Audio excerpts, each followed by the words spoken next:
Norwegians bound for foreign shores were queuing for their red passports on the sunny side of the enormous room.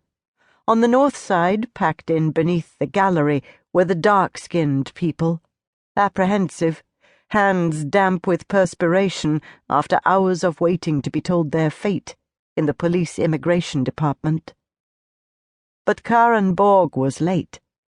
She cast a glance up to the gallery round the walls. Blue doors and linoleum floor on one side and yellow on the other southern side. On the west side, two tunnel-like corridors in red and green disappeared into nothingness. The atrium extended 7 floors in height. She would observe later how wasteful the design was. The offices themselves were tiny. When she was more familiar with the building, she would discover that the important facilities were on the 6th floor, the commissioner's office and the canteen, and above that, as invisible from the foyer as the Lord in his heaven, was the special branch. Like a kindergarten, Karen Borg thought as she became aware of the color coding. It's to make sure everyone finds their way to the right place. She was heading for the 2nd floor, Blue Zone. The 3 lifts had conspired simultaneously to make her walk up the stairs. Having watched the floor indicators flash up and down for nearly 5 minutes without illuminating ground, she had allowed herself to be persuaded. She had the 4-figure room number jotted on a slip of paper. The office was easy to find. The blue door was covered in paste marks where attempts had been made to remove things, but Mickey Mouse and Donald Duck had stubbornly resisted and were grinning at her with only half their faces and no legs. It would have looked better if they'd been left alone.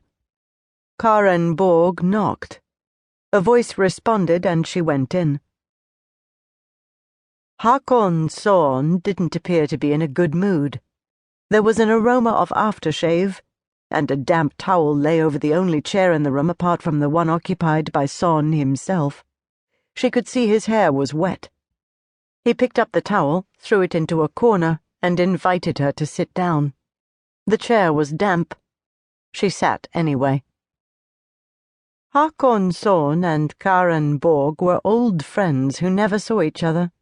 They always exchanged the customary pleasantries like, "How are you? It's been a long time. We must have dinner one day." A regular routine whenever they happened to meet, in the street or at the homes of mutual friends who were better at keeping in touch. "I'm glad you came. Very pleased, in fact," he said suddenly. It didn't look like it. His smile of welcome was strained and tired after 24 hours on duty. "The guy's refusing to say anything at all. He just keeps repeating that he wants you as his lawyer." Karen Borg lit a cigarette.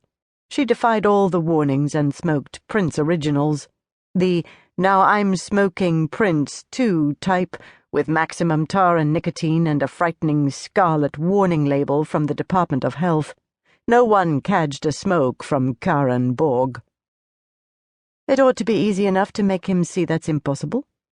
For one thing, I'm a witness in the case since I was the one who found the body, and second, I'm not proficient in criminal law. I haven't handled criminal cases since my exams, and that was 7 years ago." 8, he corrected her. "It's 8 years since we took our exams. You came 3rd in our year out of 114 candidates. I was 5th from the bottom. Of course you're proficient in criminal law if you want to be." He was annoyed, and it was contagious. She was suddenly aware of the atmosphere that used to come between them when they were students. Her consistently glowing results were in stark contrast to his own stumbling progress towards the final degree exam that he would never even have scraped a pass in without her. She had pushed and coaxed and threatened him through it all, as if her own success would be easier to bear with this burden on her shoulders.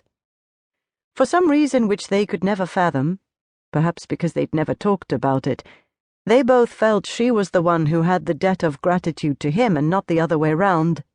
It had irritated her ever since, this feeling of owing him something. Why they had been so inseparable throughout their student years was something nobody understood. They had never been lovers, never so much.